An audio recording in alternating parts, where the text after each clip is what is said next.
Did you ever wonder how we got here and how tiny pieces of history have shaped our lives in ways we didn't even notice? Or realize that every day we're making history too?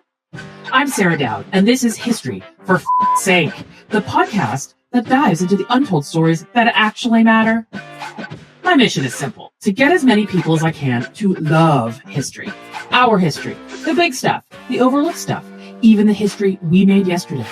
I want you to see history as part of our culture, our art, literature, films, performances, and realize that it's not boring, it's our muse. Each week, we'll trace big themes through everyday experiences, from actors breathing life into historical roles to authors rewriting the past for modern audiences. How film and TV reshape our view of what came before. Even our own failures? Yep, that's history too. So if you love history, culture, and everything in between, follow, subscribe, and share. Because together, we're all making history. For f***'s sake. 1965. The world is still reeling from the aftershocks of the Second World War. The Cold War is underway, and yet audiences are captivated by a film musical about nuns, Nazis, and a nanny who won't shut up about singing. The Sound of Music wasn't just a movie, it was a cultural reckoning with trauma, joy, survival, and memory. It gave us singing nuns, 7 curtain-clad children, and a defiant governess who solved tyranny with solfege. But behind the do-re-mi lies a deeper truth. This is a story about survival, resistance, and how we costume our trauma in melody. So from Salzburg to Kamloops, from cathedral choirs to community stages, Robin Thomas, fellow Canadian, orchestral conductor, music director, cultural leader, and fundraiser extraordinaire, joins me, Sarah Dowd, on the podcast today to explore how stories like The Sound of Music get retold, reimagined, and resung for modern audiences. In this episode, we'll dive into why music and memory are inseparable, how heritage musicals balance history with harmony, and why sometimes a song can carry more defiance than a speech. This is History for F***'s Sake, at its most musical, meaningful, and joyfully defiant.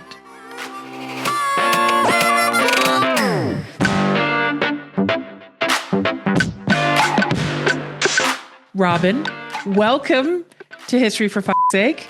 Absolutely delighted to be here. I'm so pleased that you're able to join us. And I thought, why don't you tell me about you? When did you first pick up the baton? And maybe, what's your first memory of The Sound of Music? Wow, you're asking a lot of questions there. Coming to conducting, Sarah, was like so many of these things in life, something that came to me rather than me to it. I'd always been fascinated as a child, seeing musical performances, watching conductors, my parents being big music fans and from a very musical family.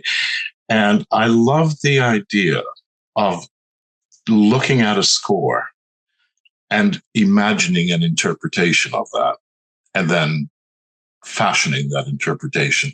Because for me, music is not something that exists in space, it exists in time. The score isn't real, if you will. Music only exists for the time that it's performed, and it's that ephemeral concept of once it's over until the next time, and the next time won't be the same, that I just find so compelling. I studied violin and piano as a young kid, and various mentors and teachers and professors started to give me opportunities starting when I was around 15 or so to conduct. When I was in university, in my latter years, even though I was studying as a singer, I was doing more conducting than singing, which I always took as a slight on my singing ability rather than a compliment of my conducting ability, but be that as it may. And it's such a thrill to be talking to you about The Sound of Music. It means so much to me for reasons that I would characterize as both the head and the heart.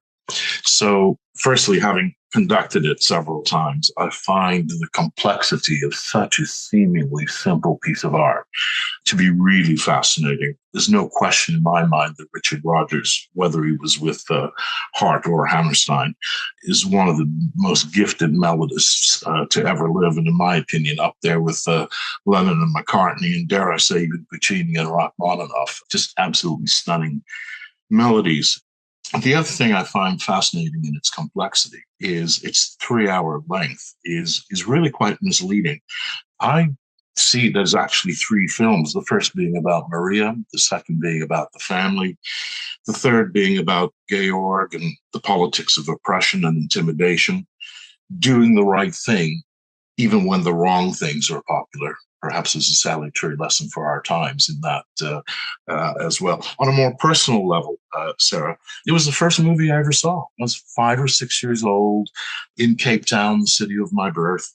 And in fact, my family still has an old reel-to-reel tape that my dad left running when we all got home from seeing the film.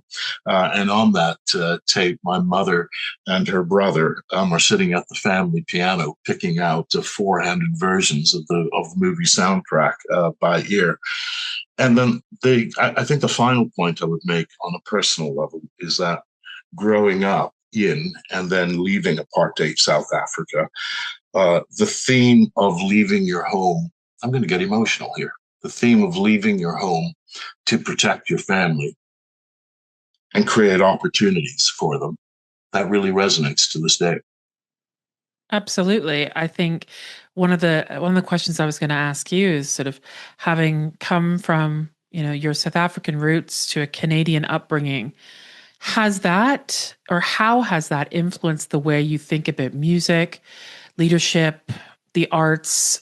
Because I think that every part of our historic and cultural product is a product of our own experiences. That's why this is called history, for fuck's sake. It's all history. And, how has your background influenced your creative product?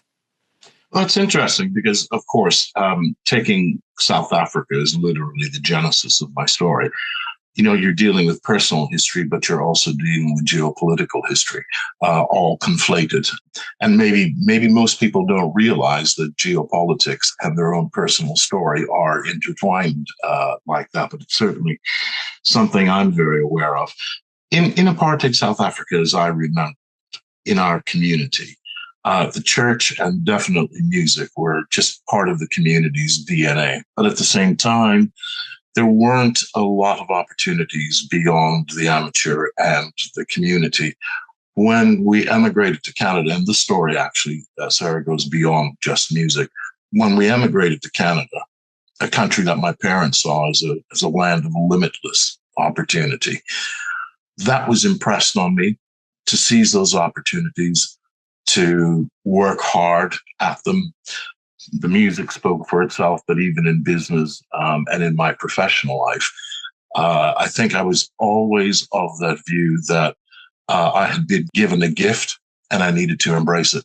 So coming from a country where that was oppressive and then moving to a country that was literally as big as Canada, a sharp contrast but an inspiration at the same time.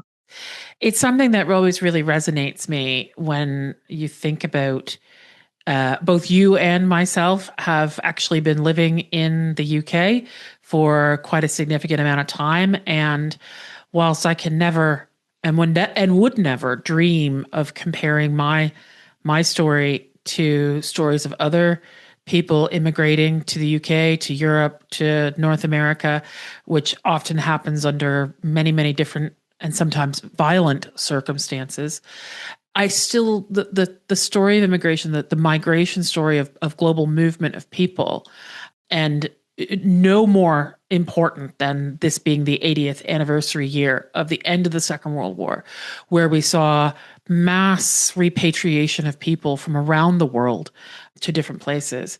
That movement of people, the sort of seeing ourselves as a global community, that's something I'm very passionate about, and not seeing ourselves in sort of populistic, nationalistic sort of channels. And I guess what I wanted to ask you is, do you want to tell us a little bit more about how you went from Canada to actually going into, this? You've got such a remarkable story about what you did with your career, how you went from, and I do think, by the way, you need to describe the interior of BC and Kamloops for everybody's benefit, and how you went from there to the UK and what you're doing now. Well, first of all, I mentioned Cape Town earlier. I grew up like yourself in Toronto, but I went off to university in Vancouver, not Kamloops, by the way, in Vancouver. So I've often joked quite smugly that in my life I've lived in probably two of the most beautiful cities in the world. I can summarize. Do you remember growing up in Canada? And this is where everybody tunes out because we're just going to get so Canuck here. Do you remember Peter Zosky, the broadcaster of the CBC? He had a story in his memoirs once about traveling by train across Canada with a British journalist colleague. They were going across the prairies, and Zosky, in his Captain Canada kind of way, said, "Well, what do you think of our magnificent country?" The chap said, and I'm okay to say this because of the name of the podcast, "I've never seen so much fuck all in my whole life." Yeah, exactly. Especially you're going across the prairies. It says that there's a lot of flatness there for sure. Sure. Yeah, flat land bigger than Europe. But there you go. Coming back to the main point, I did my postgraduate study in conducting and in arts management. Again, seizing opportunity. I frankly juggled both of those until I had a business opportunity here in the UK. So was working as a professional conductor, guest conducting, music director of various organizations. But at the same time, started out working in arts management and sponsorship. That led inexorably to charity fundraising. And eventually my last position on that side of my professional ledger was as a senior management team of a big NHS trust in Canada. So anyway, just seizing opportunity. And I once spoke to somebody about that tension. She was an economist with a very important insurance company in Canada, but she was also a very accomplished dancer. And I said to her, her name was Robin, actually. And I said to her, "How do you manage to juggle the two? Because I find that conflicting sometimes." And she said, "I decided years ago that the stress of giving up one of the things I love was going to be greater than the stress of trying to juggle them both." Yep, I can very much identify with that. It's why I do the podcast. It brings me joy. I was diagnosed with ADHD earlier this year, but it's obviously something that you're born with, and so I've always had a mind that just sort of like to pick up lots of different stuff. And I remember somebody saying to me, "Sarah, you can't do it all. You can't. You're gonna spread yourself too thin. You're gonna do that." And I thought, no, fuck that. I can do it all. I might not be able to do it all at the same time, but there's ways and means to doing this. And I really felt like I needed to get that joy back again. And so being able to talk to people about, arts, cultural, pop history, all of that. I love the movies. I love music. I love theater. I'm a community theater director myself, like Fiddler on the Roof. I directed in 2018, which I love. That's a totally separate podcast. And I've got several people that I think we should have a panel just about Fiddler on the Roof. And 2 years ago, I directed Streetcar Named Desire in France. And everyone says, "How do you do it?" And I'm like, but that's my stress relief.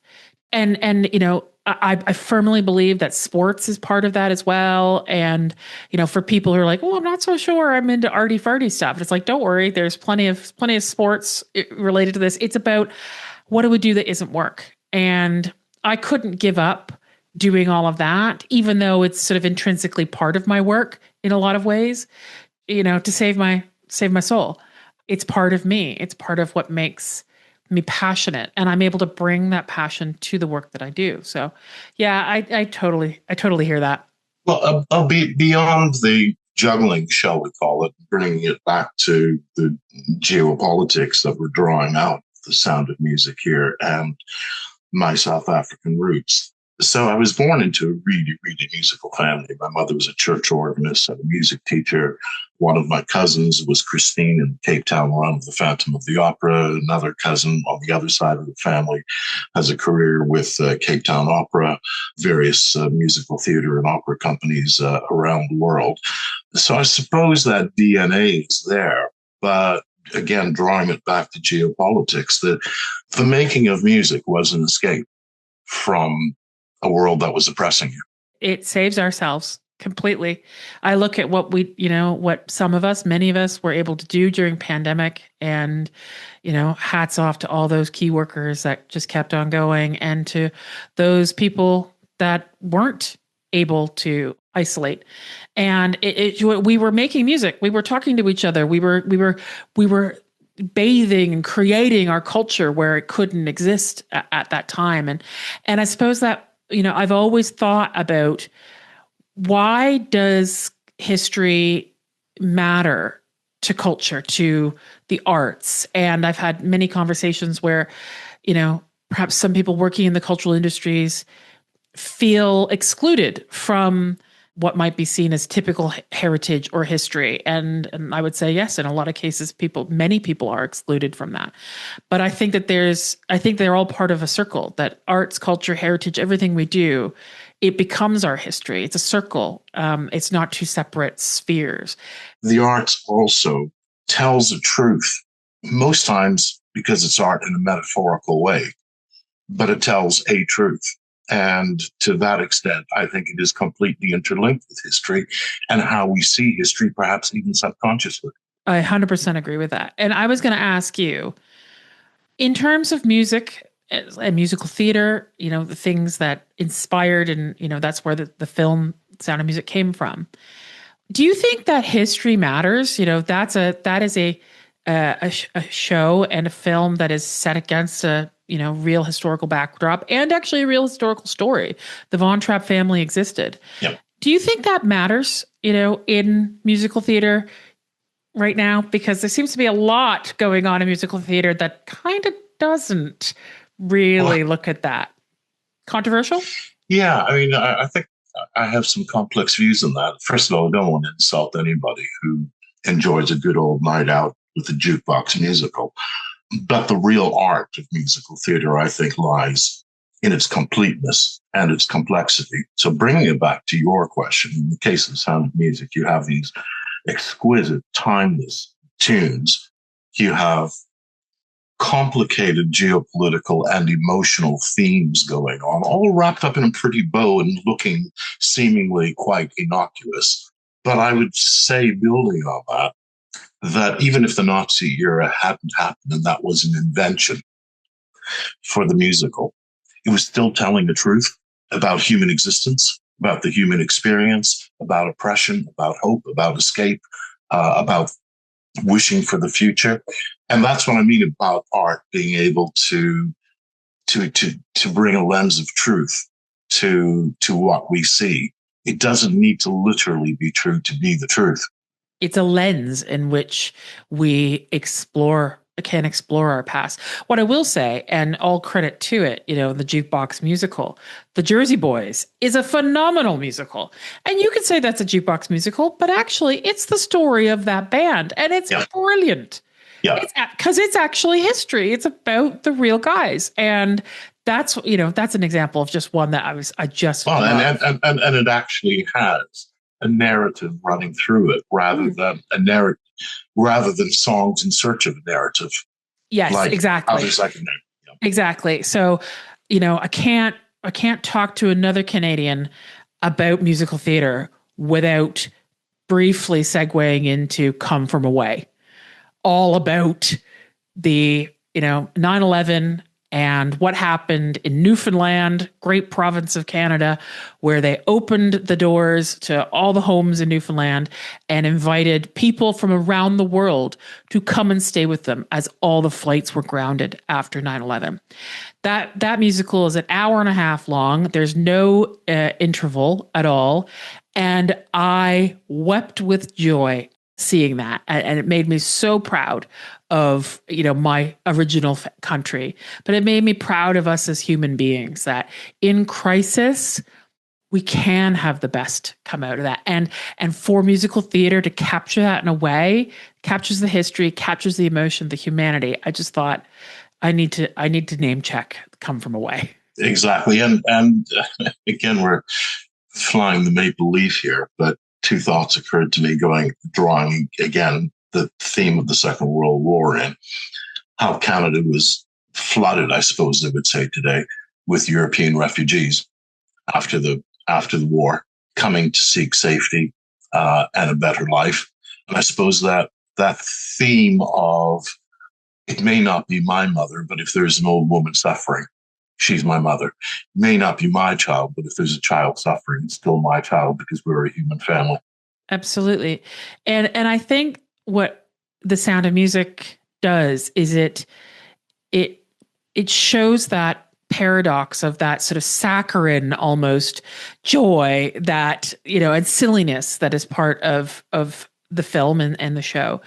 That's why it's so hard for many people, I think, to miss the complexity of the whole package because it comes across so saccharine. And I was just going to say, Christopher Plummer, again, we're just going to have to put a maple leaf on this episode. Great Canadian actor. He was Captain Von Trapp. He was notorious. He hated doing the film. He thought it was so sickly sweet. Apparently he warmed to it later on in life. But, I think when people initially see it without having perhaps processed the sort of the background to that story, it can be like, oh my God, it's, tooth, chatteringly sweet. But the reality is it's telling a story of survival. It's allowing people who are participating in it, who are watching it, to be part of, how do they process their own trauma as well? And I think there is something in there about, the participation in the arts, in musical theater, in theater in general, in visual arts that is incredibly helpful for us as human beings in terms of reconnecting ourselves to each other, but connecting ourselves to our history, but processing that trauma.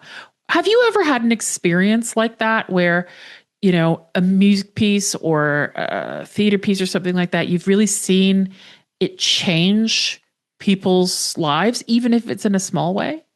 I can talk about certain pieces of music have changed my life. I'll start with one I observed and then one I experienced. Many years ago, in my late 20s, I was part of the Canadian delegation to the World Symposium on Choral Music in Vienna. And I had a bit of downtime. And I sat in on a rehearsal. It was Jeffrey Tate rehearsing the Benjamin Britten War Requiem. And the orchestra was the Jeunesse Musicale World Youth Orchestra. The adult choir was a combined effort of professional choirs from around the world, from Toronto to Moscow and everywhere in between. And the children's choir was, of course, the Venus, it's not even called, but Vienna Boys Choir. And I watched Jeffrey Tate rehearse the adults in English, the orchestra in French, switching simultaneously to German for the boys, and then point out for those who didn't know him, Jeffrey Tate had spina bifida and was profoundly disabled. And he had trained as a medical doctor originally. And I mean, for me, that spoke to the power of the human spirit, the power of the human intellect as well. And I imagine that despite all of his challenges, at the superlative level of music making that he did must have been a comfort to him as well. On a more personal level, I don't want to get all maudlin here, but I was in Vancouver in my late years of university study. I got a phone call that my grandmother had died. She had moved to Toronto by that point and was with my family. And that evening, I was supposed to conduct the Brahms Ein Deutsches Requiem, which, not like a traditional requiem, is about the liturgy and salvation and damnation. It was the biblical texts that Brahms chose were all about comfort and healing and growing through grief. That changed my perspective on life and loss. Just that one moment, as I've unfortunately gone on to lose others in my family, including my mother at a very young age. It's it's a really tough experience. Tough would be the wrong word, but it's a very poignant experience when something becomes rooted in your mind with that connection to personal grief. For me, it's the act. We talked a little bit about sport earlier, the act of open water swimming. I'm an open water swimmer. And the smell, that sort of petrichor smell that you get when it's about to rain. And you get that same petrichor smell when you're quite close to fresh water, whether you're a lake swimmer or a river swimmer, you don't get the same from salt water. And that for me is my connection to my grandmother, who sort of half raised me. She died in 1992. She actually drowned in the River Test in Hampshire by suicide. And that was really traumatic for my entire family.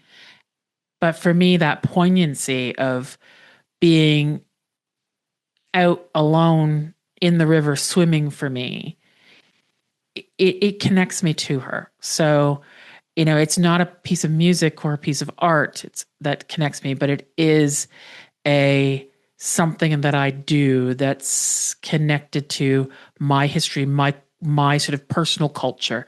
And I think that it gives me a resolve to do what I do in my life. But I think it's a connection, and that connection with the earth, connection with our humanity.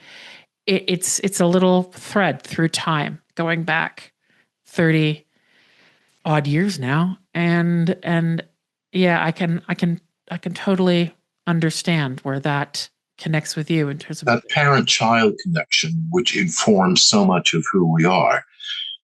That's another theme in The Sound of Music that's fascinating.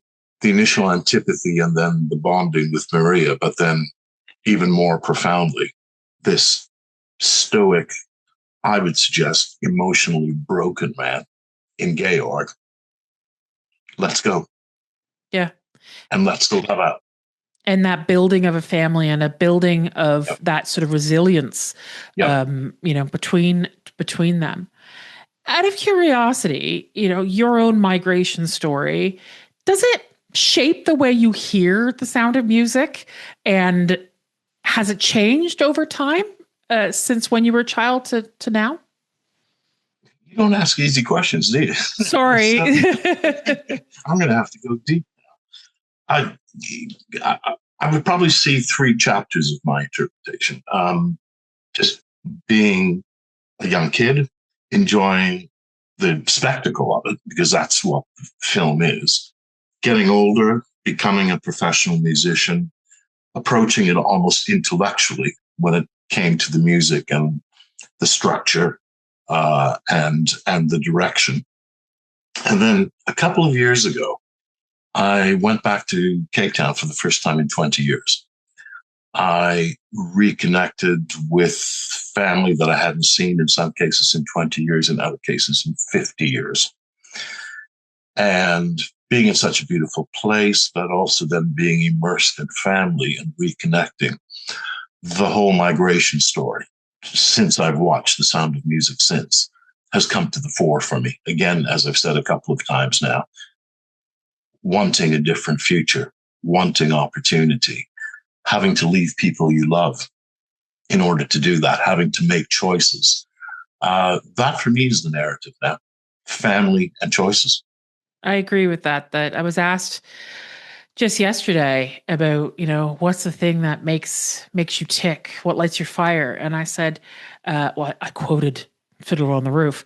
And it said tradition. I said, I don't actually have a lot of tradition in my life. I quite like the sort of the ebbs and flows of what we do and having to be agile and responsive. But the thing for me is always going home for Canadian Thanksgiving and seeing my family and having that bit of tradition, that connectivity. You can go out and do amazing things, but you got to have that.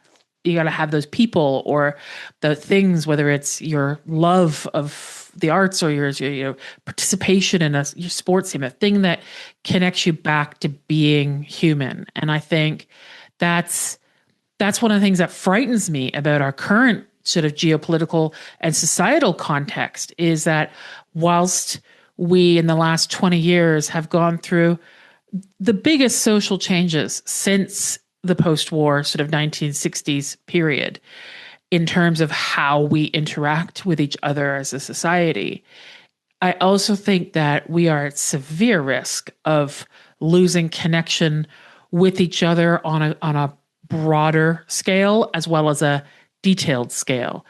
And our own humanity, if I might, our own personal humanity.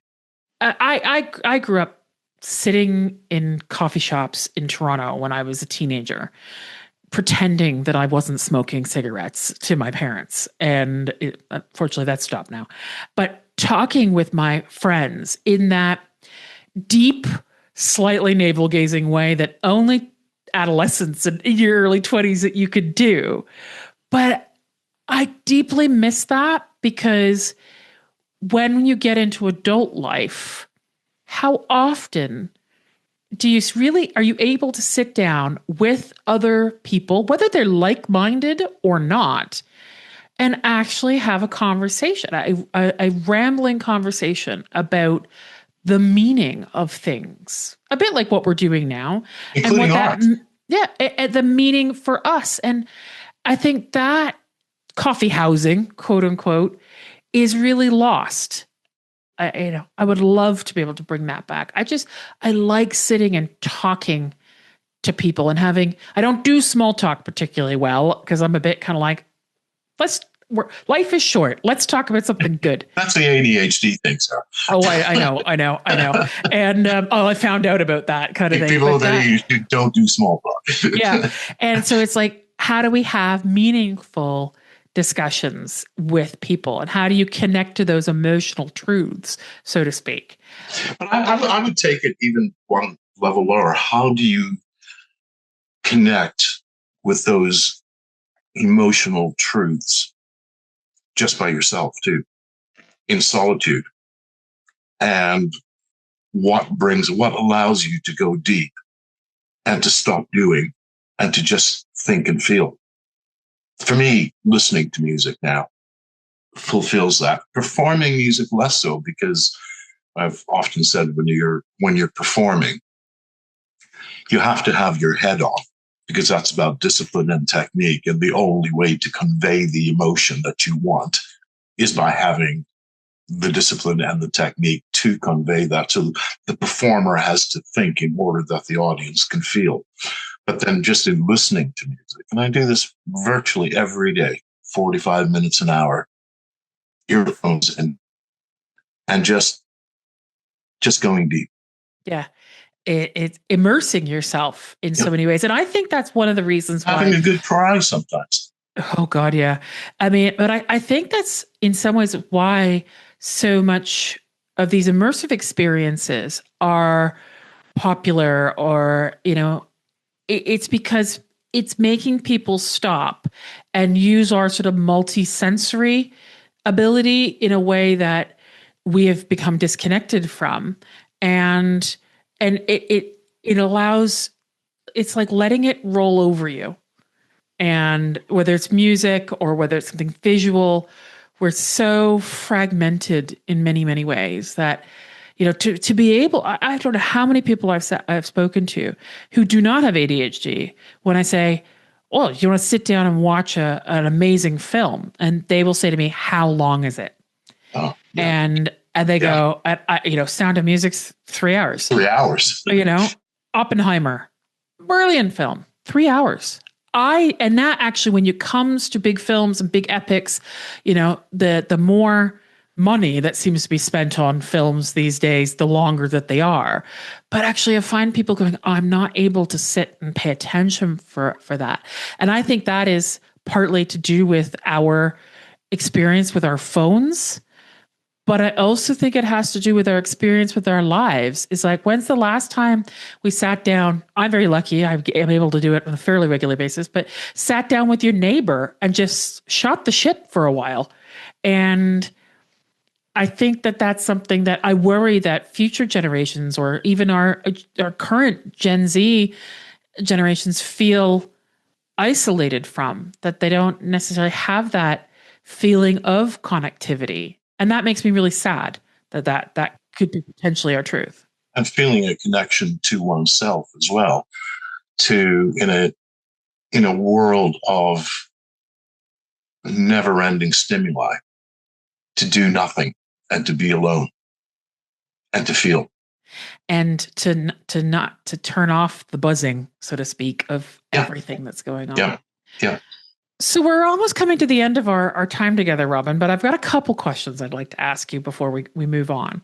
I want to ask you if you've ever had a for fuck's sake moment in your career in the arts and and heritage, and tell me about that. And was it a case of things clashing, or was it like more like an idea dawning moment? But yeah, what was a for fuck's sake moment for you? Well, I'm going to get sort of professionally, musically technical here. I went through a real soul-searching time when the trend towards historic authenticity and performing techniques was sweeping the world.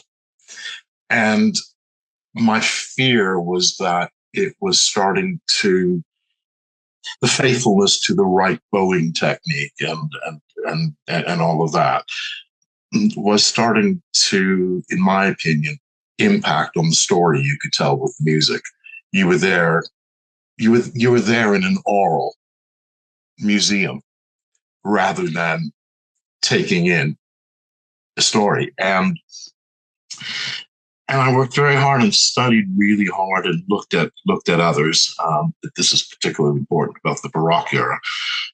And I resolved my for fuck's sake moment by thinking, well, you don't have to get Bach to sound like Rachmaninoff, because in my opinion, but at the same time, you have to acknowledge that his music, in my opinion, is so spiritual. And so I looked around and, one of the moments that really came to me in that was, and I'll contrast it. When I was 15, I was given a box set, the old records, as a gift. And it was Carl Richter and the Munich Bach Choir and Orchestra, I think their 1961 recording of the B minor Mass. And at 15, I was like, oh my God, does anyone else know about this? But it was going back to that, I won't say romanticized sort of interpretation, but not what we started to see 20, 30 years later. And then many, many years later, and I still listen to it regularly, there's a recording of the Monteverdi Choir doing the same work, which at the one moment is far more authentic in terms of performance technique. But there is a fluidity in the interpretation that still tells the story. And for me, the strongest example is in the final movement, Dona Nobis Pacem, Give Us Peace. It's performed at a tempo that I'm sure Bach would not have recognized. It's so slow. And yet, for all of that historical authenticity, the slow, pensive nature of that tempo conveys nothing but Dona Nobis Pacem, Give Us Peace. So it was resolved. Maybe what I'm trying to say is, for fuck's sake moment, is resolving your mind with your heart. Yeah. And for all of our listeners to this episode who thought that we were going to talk about the movie or the musical theater performance of The Sound of Music, actually what we've done is both. We've talked about The Sound of Music in caps, and then we've talked about The Sound of Music, lowercase, as well. And I think I'll throw in for good measure, just to prove my nerdiness. Yes, I'm one of those sad people who's actually taken themselves off to Salzburg on the Sound of Music tour. Brilliant. You want to talk about nerds? Let me tell you this little anecdote. When I was about 12, I inherited a bunch of cassette tapes. And I had one of those sort of late 80s yellow Walkmans.